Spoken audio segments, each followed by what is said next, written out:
Hello students, BSc part first के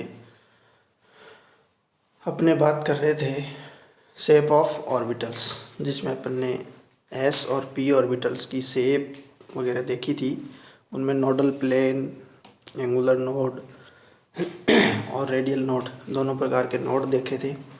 अब हम बात करते हैं तीसरी स्थिति की, जब एल बराबर 2 हो। तो ऐसी स्थिति में डी सबसेल होगा। अब L बराबर 2 के लिए M की 5 वैल्यूज पॉसिबल है 12 प्लस 1 से।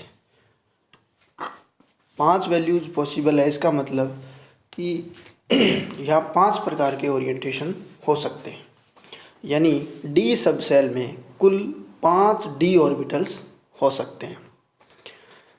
तो M की जो 5 वैल्यूज होगी वो -L से +L तक, यानी -2 से +2 तक, -2, -1, 0, +1, +2, ये 5 वैल्यूज होंगी जो अलग अलग ऑर्बिटल्स को रिप्रेजेंट करेगी।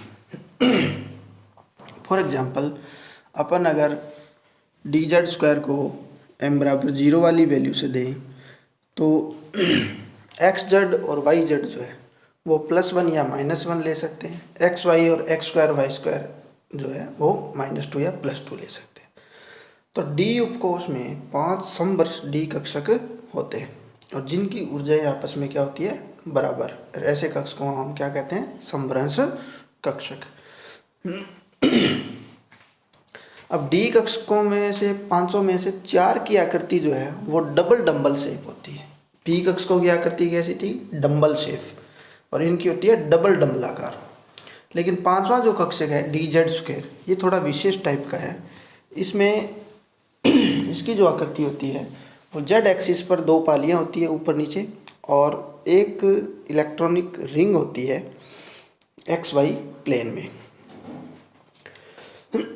तो देखिए, इनकी 500 की अगर हम बात करें तो dxy का मतलब हो गया कि इनकी पालियां x और y एक्सिस के बीच में पड़ेगी, डबल डंबल शेप होगा। dyz में yz जो कक्षक होगा उसमें जो इनकी इलेक्ट्रॉन की जो पालियां हैं वो y और z एक्सिस के बीच में पड़ेगी। ठीक इसी प्रकार dxz में x और z एक्सिस के बीच में इनकी पालियां पड़ेगी। ये 3D में देखने पर आपको पता चलेगा।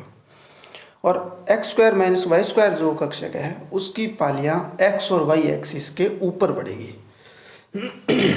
और dz² जैसा कि पहले बता चुके हैं कि z एक्सिस पर 2 पालियां होगी, एक +z डायरेक्शन में और एक -z डायरेक्शन में, और एक वलय बनेगी जो xy प्लेन में होगी।